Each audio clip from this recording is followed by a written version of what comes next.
Hai kawan pajak, berjumpa kembali di channel YouTube KPP Pratama Temanggung di podcast Linting Pajak 533. Ngobrol ringan tapi penting. Baik, perkenalkan saya Nisa dan di sini saya sudah menghadirkan salah seorang penyuluh pajak KPP Pratama Temanggung. Silahkan untuk memperkenalkan diri. Hai kawan pajak, perkenalkan nama saya Iksan Abdul Nafiu, biasa dipanggil Iksan. Saya adalah penyuluh pajak di KPP Pratama Temanggung. Oke, baik Mas Iksan. Mas Iksan, kita hari ini mau bahas PMK nomor 7 tahun 2024. Nah, itu kan PMK tentang PPN atas penyerahan rumah tapak dan satuan rumah susun yang ditanggung pemerintah di tahun anggaran 2024. Nah, itu berarti kan ada insentif ya Mas ya? Itu benar apa enggak Mas? Coba dijelaskan dong Mas buat kawan pajak semuanya. Ya, baik Nisa, jadi memang betul pemerintah melalui PMK nomor 7 tahun 2024 yang merupakan kelanjutan dari PMK 120 tahun 2023 telah memberikan insentif. Insentif ini berupa PPN ditanggung pemerintah atas rumah tapak dan juga satuan rumah susun. Nah, untuk insentif ini sendiri, ini terutamanya tadi ya, Nisa, ada dua untuk peruntukannya, yaitu pertama rumah tapak dan juga satuan rumah susun. Oke, Mas Iksan, itu berarti kapan mulai berlaku PMK-nya itu dan apa sih yang membuat PMK itu diterbitkan gitu loh? Ya, baik Nisa, jadi untuk peraturan ini sendiri, PMK nomor 7 tahun 2024 ini ditetapkan dan diundangkan sejak 13 Februari 2024, sehingga mulai berlaku per 13 Februari 2024. Nah, sejak saat itu kawan pajak sudah bisa memanfaatkan insentif ini. Oh, berarti itu pasti sangat memudahkan ya Mas ya untuk kaum milenial seperti kita yang kan ini udah di fase-fase butuh untuk beli rumah gitu ya Mas ya. Nah, itu kan yang diberikan fasilitas yaitu rumah tapak dan satuan rumah susun. Jadi kawan pajak, rumah tapak itu termasuk ruko ya Mas ya. Rumah toko atau rukan ya Mas ya. Rumah kantor. Nah, untuk satuan rumah susunnya itu adalah rumah yang berfungsi sebagai hunian. Itu ya Mas ya. Ya. Kemudian yang dimaksud dengan penyerahan yaitu adalah penyerahan akta jual beli atau ditandatanganinya akta jual beli. Nah, kemudian juga ditandatanganinya perjanjian pelunasan pengikatan jual beli yang di hadapan notaris dan dilakukan penyerahan yang dibuktikan dengan berita acara serah terima atau BAST. Nah, BAST ini periodenya harus antara 1 Januari 2024 hingga 31 Desember 2024. Kemudian nanti untuk BAST-nya dilaporkan di aplikasi Sikumbang. Nah, Sikumbang ini adalah singkatan dari Sistem Informasi Kumpulan Pengembang. Jadi ini aplikasi khusus untuk para pengembang properti. Seperti itu. Nah, kawan pajak, untuk kriteria rumah yang diberikan fasilitas itu ya Mas ya, ternyata ada beberapa kriteria yang harus dipenuhi. Ya, betul sekali. Yang pertama itu rumahnya harus punya nomor identitas rumah. Terus kemudian kawan pajak juga harus ingat yang diberikan fasilitas itu maksimal penyerahannya sebesar 5 miliar. Ya, terus kawan pajak juga harus melakukan apa namanya Mas? Pembayaran uang muka pembelian rumah atau cicilan pertamanya itu paling cepat bisa dilakukan di 1 September 2023. Ya. Mas Iksan mau nambahin apa ini? Ya, kemudian ada beberapa kriteria lagi kawan pajak. Yang pertama yaitu untuk penyerahannya yang dibuktikan dengan BAST tadi itu paling lambat dilakukan 31 Desember 2024. Kemudian untuk satu orang itu hanya bisa memanfaatkan fasilitas ini untuk satu rumah. Jadi satu rumah tapak, satu unit satuan rumah susun itu untuk satu orang. Dan ini tidak bisa dipindah tangankan dalam jangka waktu 1 tahun. Seperti itu. Oke, Tadi kan sudah dijelaskan kawan pajak untuk objeknya yang diberikan fasilitas. Nah, selanjutnya Mas Iksan boleh dong dijelaskan subjeknya yang dapat menerima fasilitas ditanggung pemerintah ini, Mas.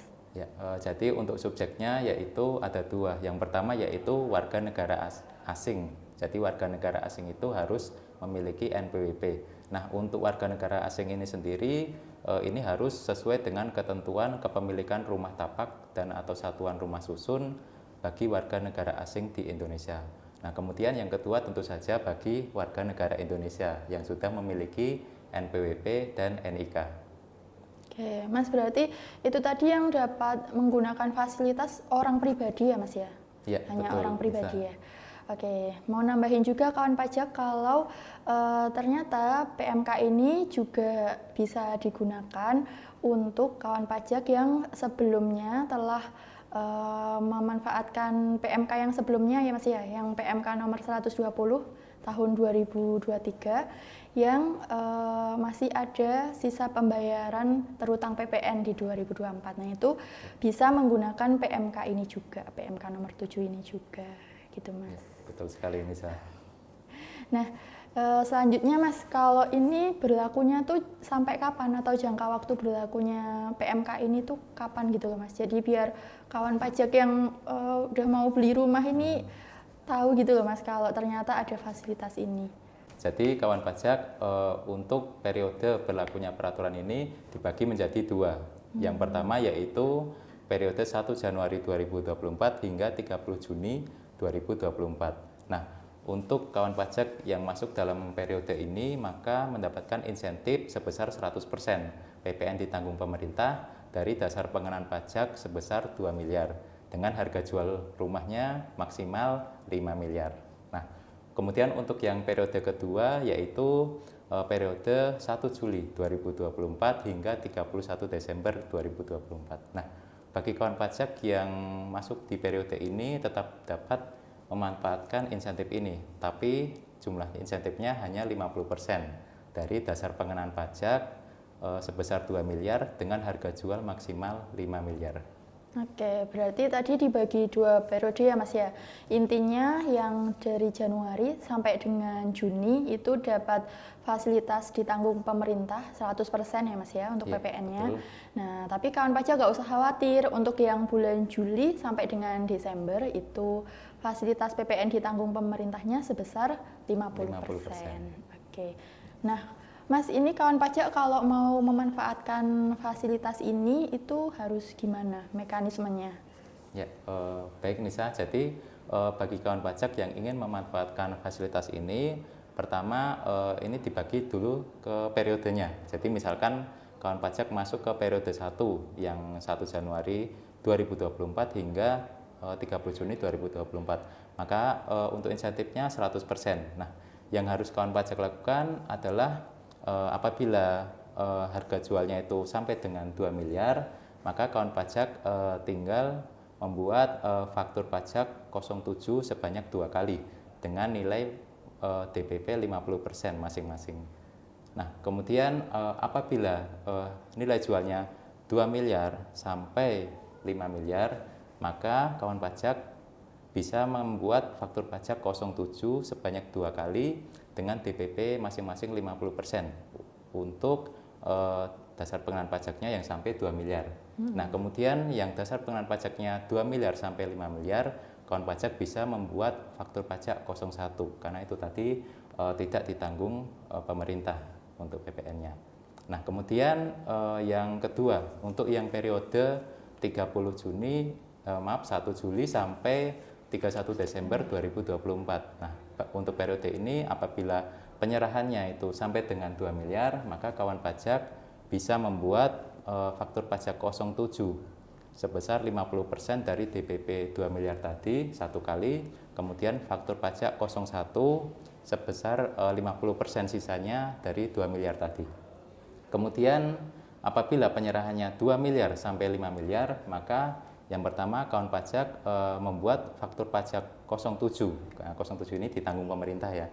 Itu sebanyak satu kali sebesar 50% dari dasar pengenaan pajak yang sampai 2 miliar. kemudian membuat faktur pajak 07.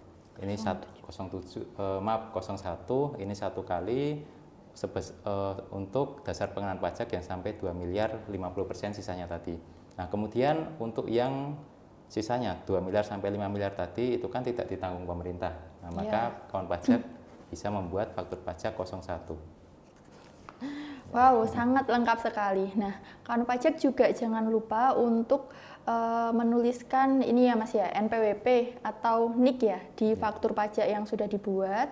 Kemudian juga jangan lupa menuliskan di keterangan itu nomor identitas rumah sesuai yang tadi dipersyaratkan untuk mendapatkan fasilitas PMK ini. Sama juga dikasih keterangan PPN ditanggung pemerintah sesuai dengan PMK nomor 7 tahun 2024. Ya, betul sekali Nisa. Tuh. Nah, kawan pajak, ternyata tadi kan ada syarat-syarat ya untuk mendapatkan fasilitas itu. Nah, ternyata terdapat juga beberapa kriteria yang membuat PPN ini jadi tidak berlaku, gitu ya. Yang pertama tadi kalau ternyata rumah tapak atau rumah susunya itu tidak sesuai dengan yang dijelaskan di PMK 7 tahun 2024 di pasal 2, pasal 3 dan pasal 4 ya Mas ya. Ya, kemudian juga untuk penyerahan rumah yang ternyata lebih dari 5 miliar. Nah, kemudian juga untuk yang melakukan pembayaran uang muka atau cicilan pertamanya itu sebelum 1 September 2023. Nah, itu kan jadi tidak berlaku PPN-nya. Sama yang terakhir ini, kalau ternyata wajib pajaknya beli 2 rumah sekaligus ya Mas ya. Ya, betul nah sekali. itu nanti yang dapat fasilitas cuma satu aja, satu karena aja. untuk satu orang pribadi satu pembelian rumah yang diberikan fasilitas, gitu ya Mas ya. Kemudian ada lagi nih Nisa, selain itu tadi. Jadi kemudian dikecualikan juga dari yang mendapatkan fasilitas ini apabila kawan pajak melakukan penyerahan BHST-nya itu melebihi 31 Desember 2024. Kemudian kawan pajak tidak melaporkan realisasinya. Ada laporan realisasinya juga berarti ada. Mas? Jadi memang harus melaporkan laporan realisasi. Kemudian kawan pajak tidak menginput berita acara serah terimanya di aplikasi Sikumbang. Nah, ini juga tidak bisa mendapatkan fasilitas PPN ditanggung pemerintah ini. Oke. Ini kayaknya udah lengkap sekali penjelasannya ya kawan pajak, dari awal sampai akhir, dari persyaratan sampai masa berlaku, cara untuk mendapatkan fasilitasnya ya Mas ya. Nah, kawan pajak, kalau mau konsultasi lebih lanjut terkait perpajakan bisa langsung datang ke KPP Pratama Temanggung di loket TPT KPP Pratama Temanggung, atau bisa DM di Instagram dan DM di Twitter di @pajaktemanggung ya Mas ya. Segala bentuk layanan yang diberikan KPP Pratama Temanggung ini gratis dan tidak dipungut biaya. Nah, dan jangan lupa subscribe YouTube KPP Pratama Temanggung dan bunyikan lonceng supaya mendapatkan notifikasi ketika kami mengupload video. Oke, baik, cukup sekian kawan pajak. Kita tutup dulu, sampai berjumpa di episode selanjutnya. Linting Pajak 533, ngobrol ringan tapi penting. Sampai jumpa. Sampai jumpa.